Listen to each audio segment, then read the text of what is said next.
দেখো বন্ধুরা, তোমাদের কাছে আজকে কি নিয়ে এসেছি। তোমাদের কাছে আজকে নিয়ে এসেছি পাকা পটল ভর্তা। অসাধারণ কিন্তু এটা রেসিপিটা। পটলগুলো পাকলে তো দারুণ লাগে দেখতে, লোভনীয় লাগে একটা। তা পটলগুলোকে আমি এক এক করে ভাবে পুড়িয়ে নেবো। বন্ধুরা, তোমাদের কারোর যদি অ্যালার্জি থাকে বেগুনে, তাহলে বেগুন পোড়া খাও না তোমরা নিশ্চয়ই। কেউ কি খাও খাও না, কিন্তু পটল পোড়াটা খেয়ে দেখো। এরকমভাবে পটলটা পুড়িয়ে নিয়ে কাঁচা পেঁয়াজ, কাঁচা লঙ্কা, কাঁচা তেল আর পরিমাণ মতো লবণ দিয়ে না মেখে নেবে।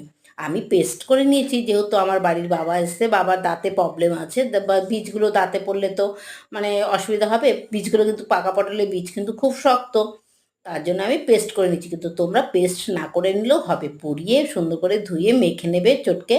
দারুণ লাগে। আমি বেশ চামচ দিয়ে করেছি, আমি হাত দিয়ে মাখিনি।